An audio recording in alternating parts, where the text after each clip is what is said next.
Hello, my brothers and sisters, and welcome to another episode of Off the Beaten Path, the show that looks at paranormal events both historically as well as in modern day times. As always, I'm your host, rev.hagen, and as always, I'd like to welcome our listeners at SCRMradio.com. That's Scream. Radio.com for all your horror and paranormal needs.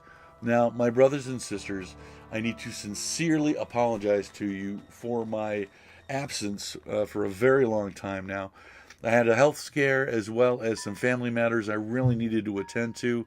I'm sorry for the lack of heads up on that as well. It's just something that came up kind of suddenly and that I needed to take care of.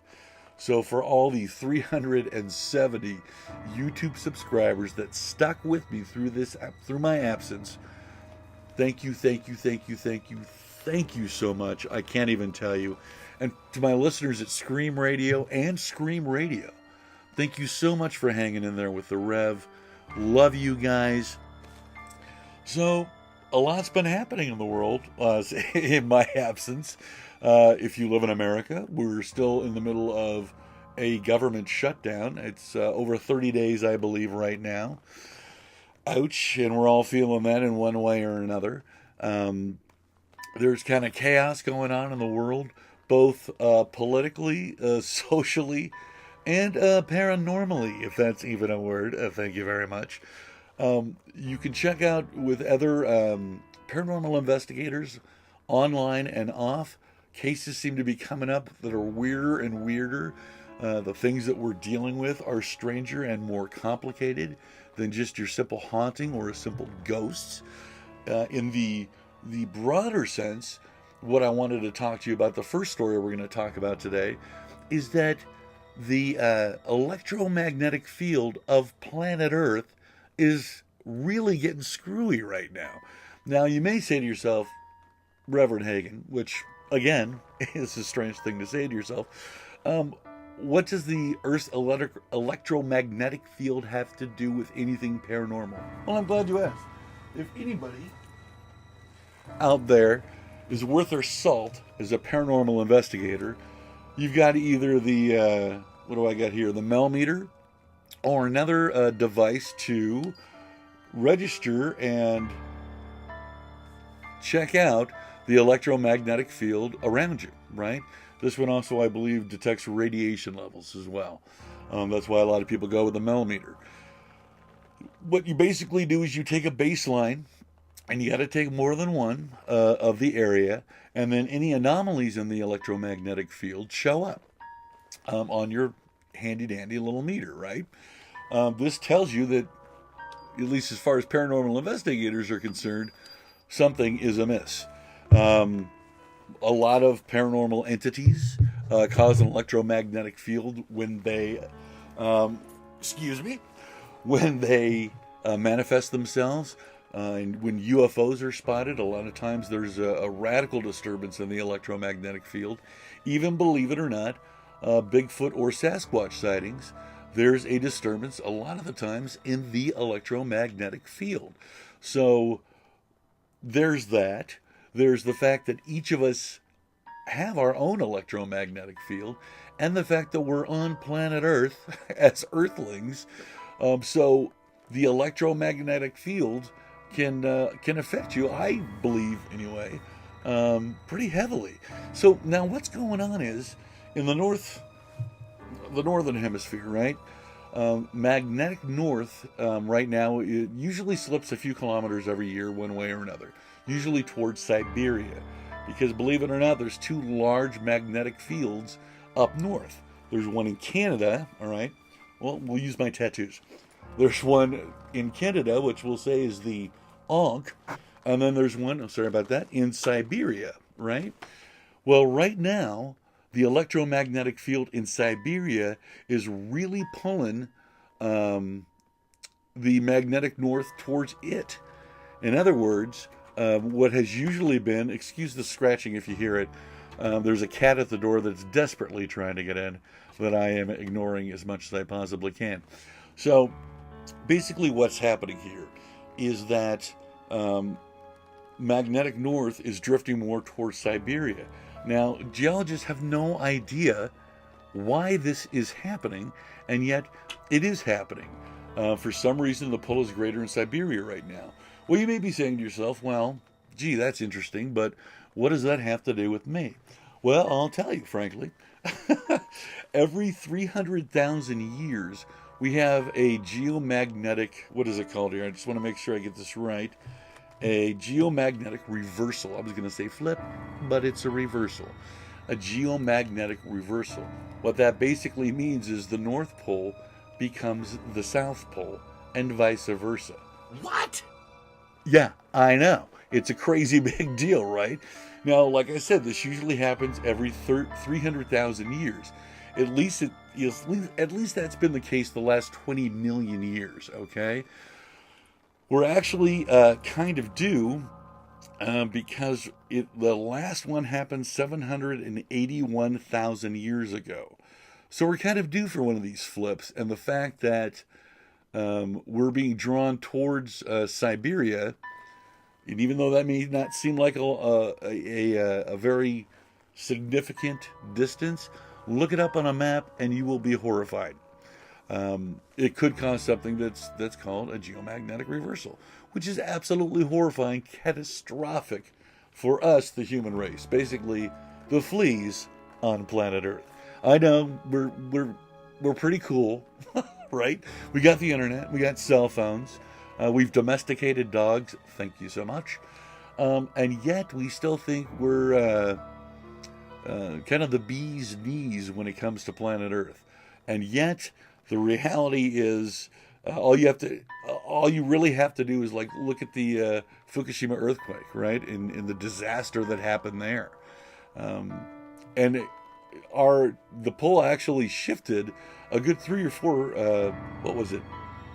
I think it was actually 11 meters. Our pole shifted after that huge earthquake that caused the tsunami and the Fukushima meltdown, the whole 9 yards. Don't get me started on the Fukushima meltdown. Even though this is a paranormal show, I might just do a show on that because it was absolutely terrifying. Lily, stop that. My dog is hitting the camera.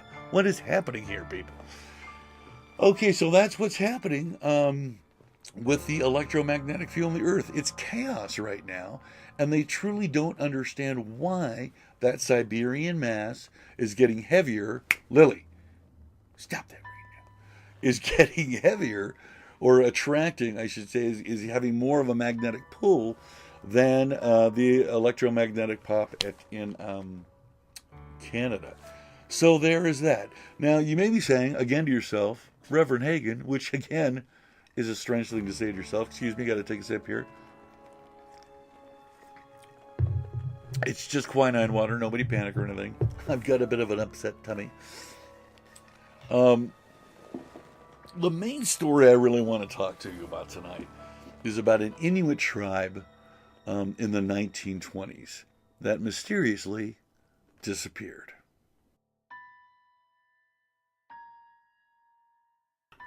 Okay, picture this. It's November 1930 in northern Canada, all right? You're a fur trapper. You've been trapping for almost a month, almost 30 days. You haven't seen hide nor hair of a human being. You're hungry and you are cold. It is sub-zero temperatures. And you remember, hey, at the Kazan River, there's that friendly Inuit tribe. So you decide to go over there, break some bread, have some human interaction, and warm up. Because sub-zero, this is 1930s where you couldn't just flick on a heater. I mean, that's some cold stuff. So anyway, he walks into the village and he's greeted with silence. The only thing that he hears is his voice echoing back when he shouts, "Hello! Hello, hello, hello." Did you like that? That's the kind of high-tech show that we have here. So, seeing that there's absolutely nobody here, he decides to investigate. Well, maybe something happened and they had to split. He walks further into this camp, into this Inuit village, and notices that at the end of the village, there's a fire smoldering, right? There's no fires coming out of any of the huts, mind you, but he does find one at the very end, right? When he gets there, the only thing he sees is smoldering stew that has burned down to nothing, but the fire is still smoldering. Now, at this point, he's a little bit nervous, right? I mean, he's freezing, He's cold. He's freezing and cold, thank you very much. He's very hungry, but he's also absolutely terrified at this point. When he decides to check it out a little bit further, he opens up the caribou flaps, right? In their the huts that they have there. And what does he find? Not people. He finds moldy caribou stew over the fire. He finds jackets. He finds literally a jacket that's being mended with a bone needle that's still stuck into the jacket. He's absolutely terrified at this point. The feeling of impending doom is growing. And if you think I'm being overly dramatic, you're crazy. I can't even imagine being in this situation out in the middle of nowhere, right? He goes to the fish stores, the large hut that they store all their fish in, and there's tons of fish left. The fish stores are depleted. There's also the rifles are racked and stacked against the wall. And there's still tons of jackets here. Tons of parkas made from the caribou, for God's sakes. And there's no trace of the tribe's flight anywhere. No sign of trouble. Just everybody gone.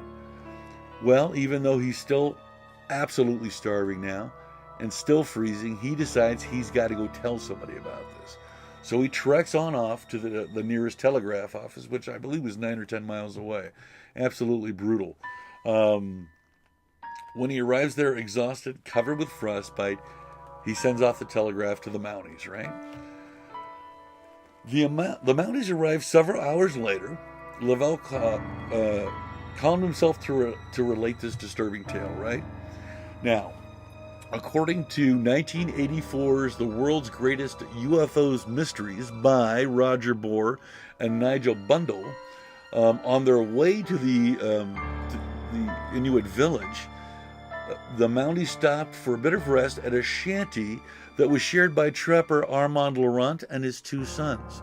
The officers explained their hosts that they were headed to the Inuit to deal with a kind of a problem. The Mounties inquired, hey, have you heard, has anything strange happened, anything unusual in the last month or so, or even during the last few days? The trapper and his son reluctantly concede that, yeah, he and his son spied bizarre, gleaming objects soaring across the sky just a few days before. They claimed that they were cylindrical and turned even elongated as they flew into more of a cigar-shaped object. Now, this is 1930.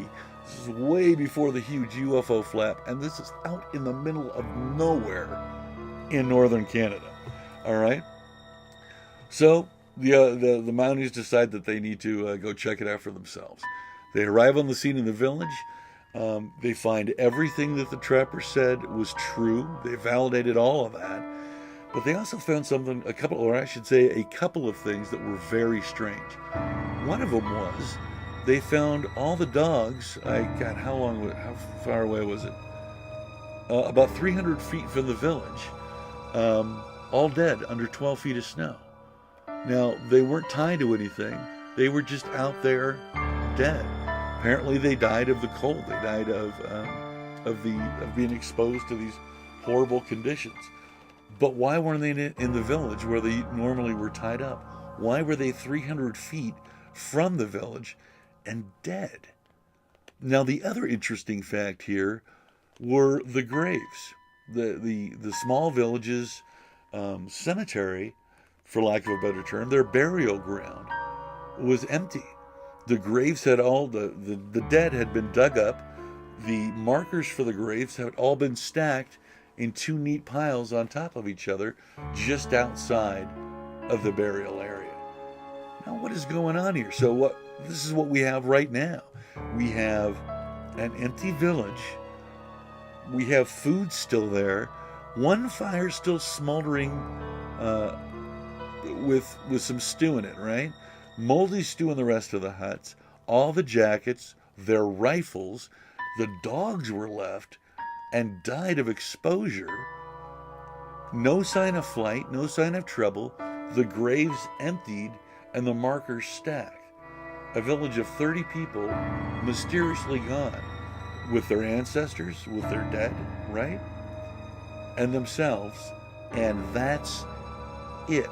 Now, the other interesting thing about the Mounties' visit is while they were there along the ridge line, they saw a series of blue lights that twinkled the whole time they were there. No explanation for that. Unlike the Arizona lights, right? The big flap in the early 90s where they said, well, those lights were flares. This is 1930. All right? Wright brothers have flown just a couple of decades before this, right? We're not dropping flares anywhere at this point. We don't have that kind of technology. And it's out in the middle of nowhere, right? So, the first official account that when this hit, right, was on November 28th, 1930, when a special correspondent, Emmett E. Kellner, published a report of the events in the Canadian newspaper La Paz, Manitoba. I apologize. On November 29, 1930, the edition of the Halifax Herald had a sensational headline, Tribe Lost in the Barrens of the North, Village of the Dead Found by a Wandering Trapper, Joe LaBelle. I'll read you his quote, and then I'm going to say some things about how this story, because I'm going to read you how this story has kind of snowballed over the years, right? The quote from Joe LaBelle said, I felt immediately that something was wrong. In view of the half-cooked dishes, I knew they had been disturbed during the preparation of dinner. In every cabin, I found a rifle leaning beside the door, and no Eskimos goes anywhere without his gun. I understood that something terrible had happened.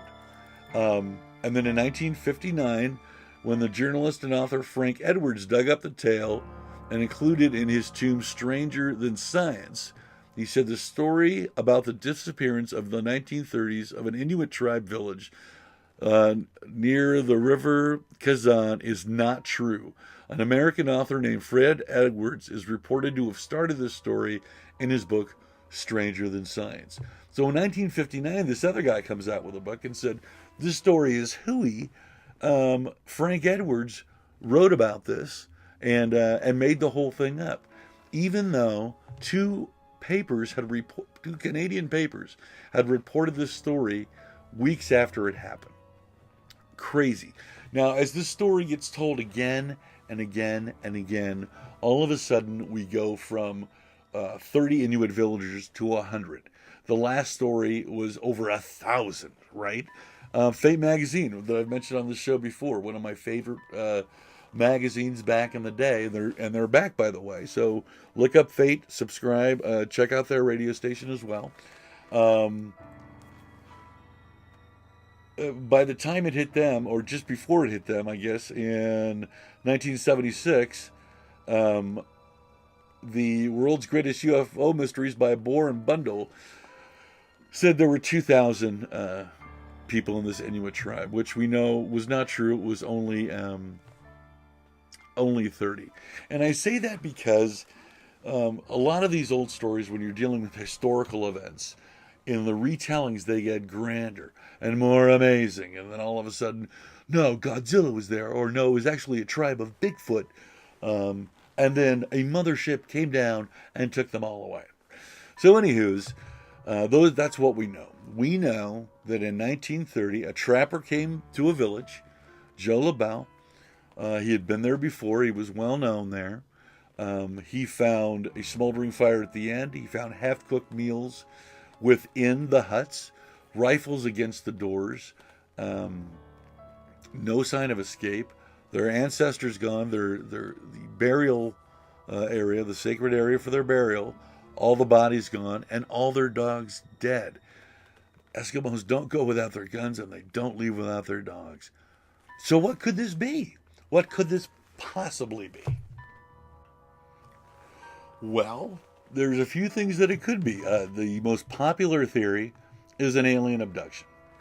That aliens came down and took this tribe for whatever reasons, maybe populating another planet, maybe doing experiments to find out what exactly human beings are.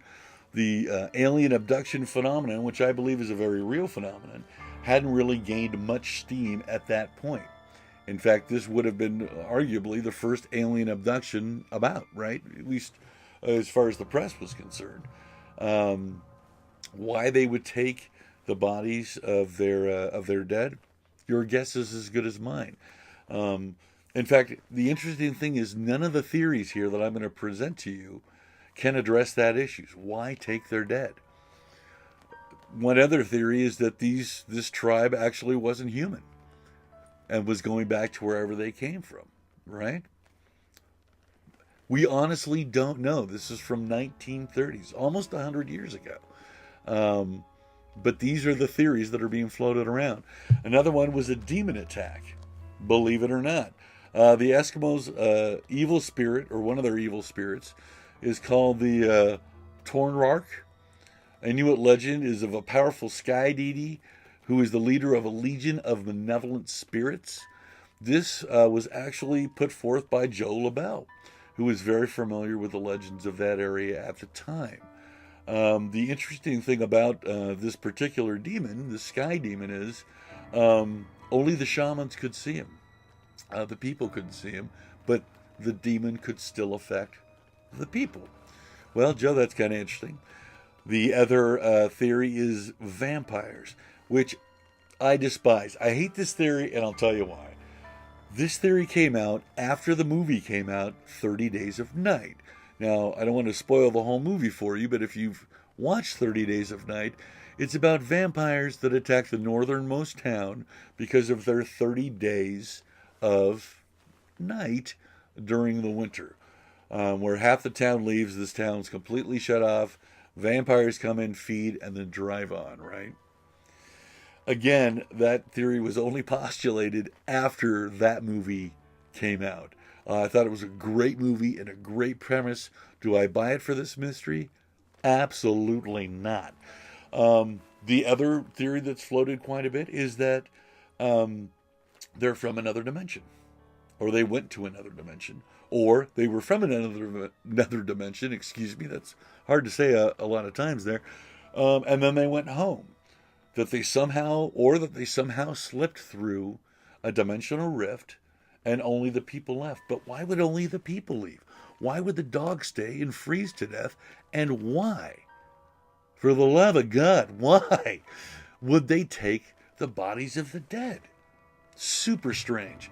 What's interesting to note about this is that throughout history there are these weird disappearances.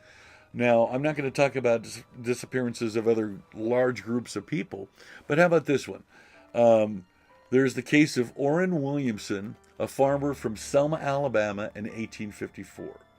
He was out with his kids. They were out walking the fields, and suddenly he disappears. I mean, completely disappears. 1 minute he's there, the next minute he's gone. They search everywhere, and they can't find him, right? The strange thing is that for a few years after that, they would hear him beneath the field, beneath where their crops were growing. They would hear him call for help, like it was distantly underground. Talk about creepy. Now, you might be saying, well, there could have been holes. He could have fallen into a hole and somehow fell into a cave. For one thing, I don't think he survived 2 years, but you're talking about falling through a hole in a tilled crop area. Do you know what I mean? Where crops are grown. Farmers know the land, and they're not going to put crops on an area with a giant hole that somebody could fall into it. And if that hole had been there, I think the family might have found it. So that's the case of Orrin Williamson. Now, this is a crazy story. This is the shoemaker from Warwickshire, England. And there was a guy there named James Byrne, right? Now, James Byrne was a distance runner, and he loved to brag about how he could run forever. He could run from here to the next town. Well, finally he brags too much, and the guys at the bar go, okay, you can run here from the next town? Let's see you do it. James says, fantastic. He starts running, and they're following him in a wagon, probably about 10, 20 feet away, right? All of a sudden, James trips and falls. But as he's about to hit the ground, he disappears. And they hear him fall like he's falling off a cliff, like a, ah. And he is literally never seen again. What the what? What is going on there? So there are these weird situations where people, individuals anyway, have disappeared. There's a really great book series called 411 about people disappearing in in federal and state parks in this country. I believe some of them get into other countries as well, but I'm talking about like 3-year-old babies, 3-year-old toddlers that are there with the family in a field wandering around. The family turns around, the child is gone. He's found 2 mountain ranges over a week later with his clothes reversed. Okay, he's perfectly fine. But they all don't end up like that. Sometimes they find them in the exact same spot that they've been looking, only 2 months later, and there's the body of the person that had disappeared mysteriously. Now, they've gone over this area time and time again, and yet here the body is in a very obvious area. It's going to sound like I'm exaggerating, but if you look into the 411 disappearances in the state and federal parks, it is alarming, my brothers and sisters. Absolutely wild. So what do you think? What do you think about the Inuit Village? What possible motivation, if it is aliens, let's say it is, well, let's say it's aliens, what possible motivation would they have to take the bodies of the dead? Maybe they're relocating them to another planet, and they wanted to have that continuity, normality. Well, we brought your dead with you as well. Your entire tribe is now here with us. That's about the only thing I can think of that makes sense of them taking the dead with them. And it sounds like they did it very respectfully, even though they left the markers there. All very strange. The dimensional thing I can see, but again, the dead. Why take the dead? Vampires? Phooey. I don't believe it for a minute, and frankly, neither should you. The demon attack? I guess so, but again, why take the whole village? And why is there no sign of struggle in all of these? Why is there no sign of struggle and no sign of flight, like that they had just taken off? And you got to remember, when dealing with the graves of the dead, this is in sub-zero temperatures. Now, I've dug out here in the desert like a septic line in the winter, and that's brutal with the hard rock or the hard packed sand that we have here in the Antelope Valley where I live. In the frozen north, to take all the bodies of these people's ancestors, that is brutal work. And apparently it was very uniform. It was very well dug out. So I don't know what the explanation is for this. If we're going to go esoteric, I'm going to have to go with the aliens. Relocating this tribe for whatever reason, don't ask me the motive on this, to another planet, and then maybe taking their dead as a sign of respect and reverence for the tribe. Man, I don't know. But it's a fascinating mystery nonetheless. My brothers and sisters, thank you so much for joining me again here on my crazy little show, Off the Beaten Path. Please like, comment, and subscribe. Please let me know in the comments down below what you think happened. Let me know what you think of our electromagnetic field, the Earth's electromagnetic field going wonky. Again, thanks for tuning in one more time after such a huge absence. Like, comment, and subscribe. I think I've already said that. I may just say it again. I don't know. And I'm going to leave a link down here. It's been flashing on the screen this whole time, but for my Patreon page. If you'd like to become a patron of this show, see exclusive episodes just for the patrons, please consider making a monthly donation or a single donation. The link is down below. I hope you choose our show because I love what we're doing and I'd love to do so much more with the show. Take it on the road. Go to some of these sites where these things happen. That's my dream, is to actually go out and about and start filming where some of these amazing events we've been talking about happen. So, one more time, like, comment, and subscribe if you haven't already. And my brothers and sisters, you keep those heads up. Have a fantastic day.